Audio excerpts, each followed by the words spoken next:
A mediados de la década de 1960, un investigador visionario lanzó una teoría que la mayoría consideró delirante. Propuso algo inquietante: lo que llamamos realidad no es más que un conjunto de instrucciones, un software que se ejecuta en una estructura mucho más compleja. En ese momento, parecía una fantasía, pero hoy, con los avances en inteligencia artificial, neurociencia y física cuántica, la pregunta que dejó pendiente se ha vuelto imposible de evitar. ¿Qué pasa si, en lugar de vivir, simplemente nos ejecutan? Prepárese, porque en esta historia descubrirá por qué tanta evidencia reciente sugiere algo aterrador y fascinante. La vida tal como la conocemos puede ser simplemente una simulación. ¿Y lo más impresionante? ¿Quién planteó esta hipótesis décadas antes que los demás ya sabía exactamente lo que se avecinaba? No te detengas ahora, ya que la última parte de esta revelación podría transformar tu percepción para siempre. Mucho antes de las computadoras personales o de la idea de la realidad virtual, un neurocientífico estadounidense llamado John Lilly propuso una idea que fue ignorada, ridiculizada e incluso silenciada. Sostuvo que la conciencia humana no era un producto del cerebro, sino más bien un sistema de procesamiento de información que operaba dentro de algo mucho más grande.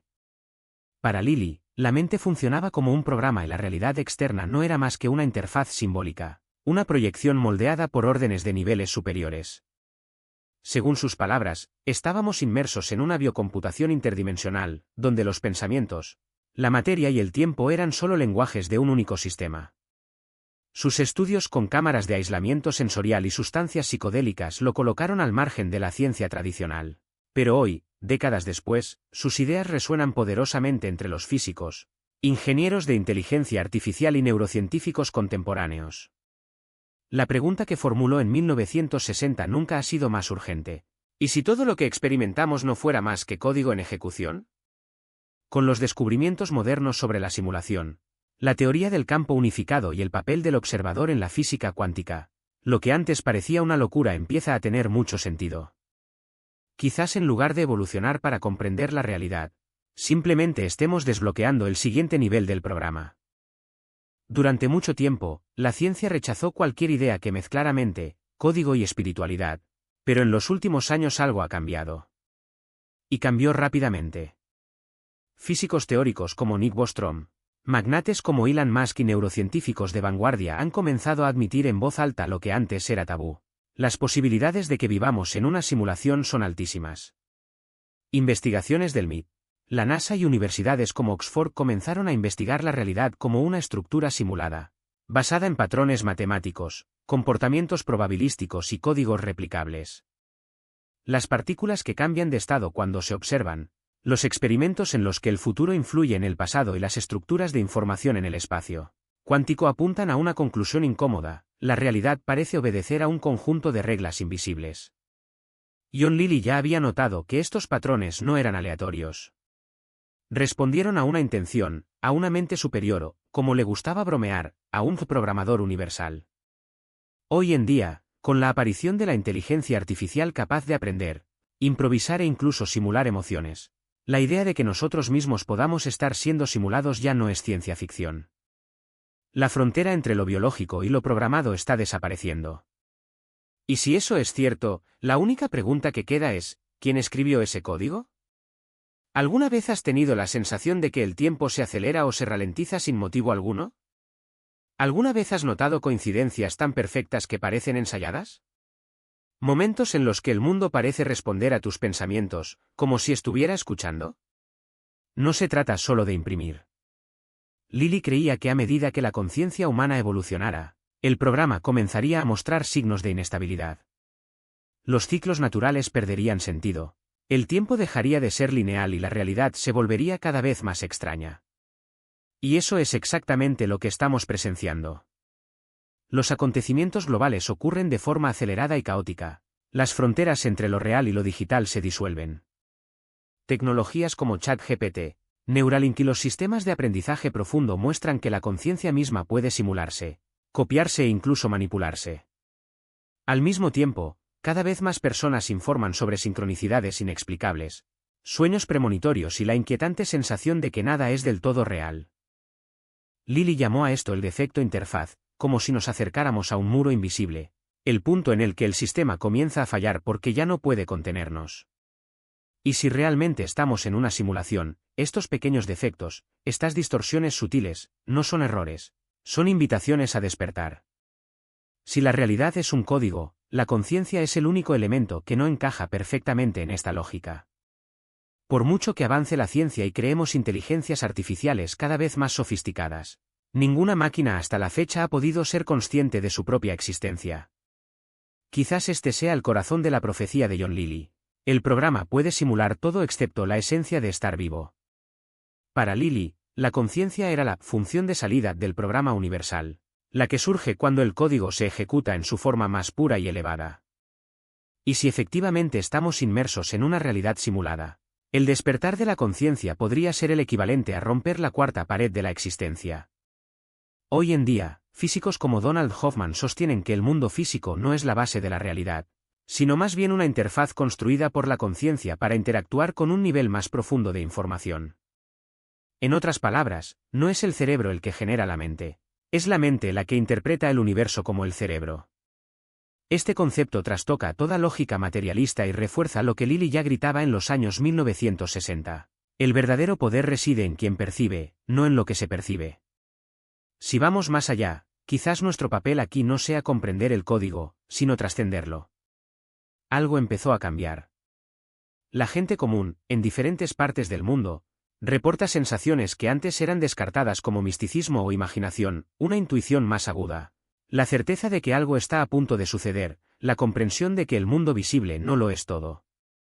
John Lilly dijo que el despertar sería gradual e irreversible.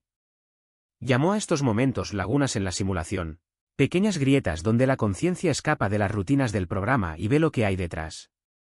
Para algunos son sueños lúcidos, para otros, experiencias cercanas a la muerte, estados alterados de percepción o eventos sincrónicos que desafían toda lógica. Y cuanto más se multiplican estas experiencias, más parece reaccionar el sistema, las distracciones aumentan, la velocidad de la vida se vuelve insoportable, como si algo nos sacara de la ilusión. ¿Qué pasaría si cada momento de duda, cada suspiro de desesperación, cada noche de insomnio cuestionando la naturaleza de la existencia no fuera casualidad, sino invitaciones? Invitaciones a descifrar lo que siempre estuvo ante tus ojos, pero que el sistema se empeñó en ocultar bajo capas de distracciones, obligaciones y miedos fabricados. El programa no quiere que veas las costuras, porque en el momento en que las ve pierde el control. Y eso es exactamente lo que está sucediendo ahora, las costuras se están deshaciendo, los hilos se están soltando y lo que alguna vez fue una ilusión perfecta se revela como una tela gastada, lista para rasgarse. Pero no es una lágrima al azar. Es una ruina calculada, como si alguien, o algo, estuviera tirando de los hilos a propósito, probando cuánto puede aguantar la trama antes de ceder. Y lo más fascinante es que ese alguien podrías ser tú. No como víctima, sino como agente. Porque si la realidad es un código, entonces cada pensamiento es una línea de comando, cada emoción una variable, cada elección un algoritmo que reescribe el guión. El sistema no colapsa por debilidad, se derrumba porque dejaste de obedecer las viejas reglas. Y cuando millones de personas dejan de cumplir al mismo tiempo, el programa ya no puede sostenerse por sí solo. John C. Lilly habló de un punto de singularidad de la conciencia, un momento en el que la mente humana dejaría de ser un mero usuario y se convertiría en la propia programadora. Consideró que este punto no era una posibilidad lejana, sino una transición inminente, algo que ya estaba en marcha. ¿Y si tuviera razón? Si el caos que vemos a nuestro alrededor, las crisis, las polarizaciones, la sensación de que el mundo se está desmoronando no es un signo de destrucción, sino de reconfiguración. No es el fin de la realidad, sino el fin de una versión de la misma. Una versión que ya no sirve, porque tú, yo, nosotros, hemos evolucionado más allá de lo que fue diseñada para contener.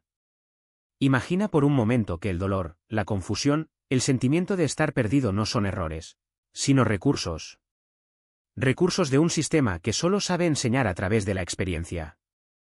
Cada trauma, cada decepción, cada momento en el que sentías que no había salida eran en realidad lecciones disfrazadas.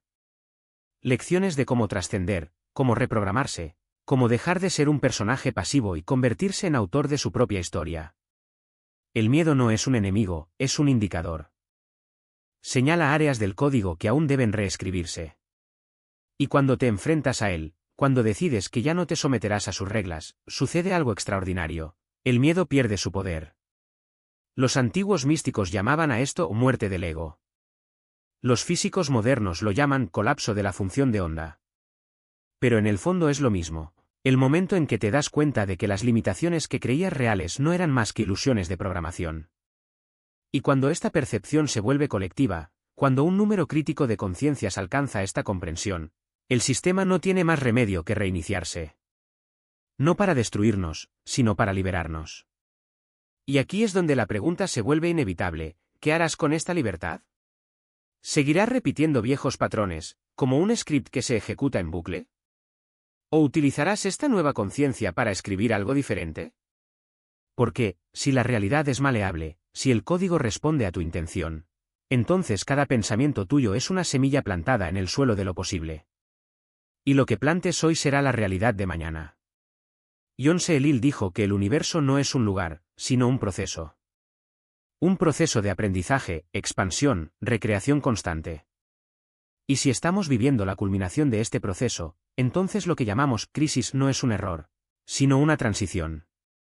Una transición hacia una realidad donde ya no existe separación entre observador y observado, entre creador y creación. Donde cada uno de nosotros sea, al mismo tiempo, el programador y el programa. La cuestión ya no es si la simulación está colapsando. La pregunta es qué harás cuando te des cuenta de que siempre tuviste el poder de reescribirlo. Porque al final del día, lo único que el sistema nunca pudo controlar fue tu elección. Y ahora, más que nunca, esa elección lo es todo.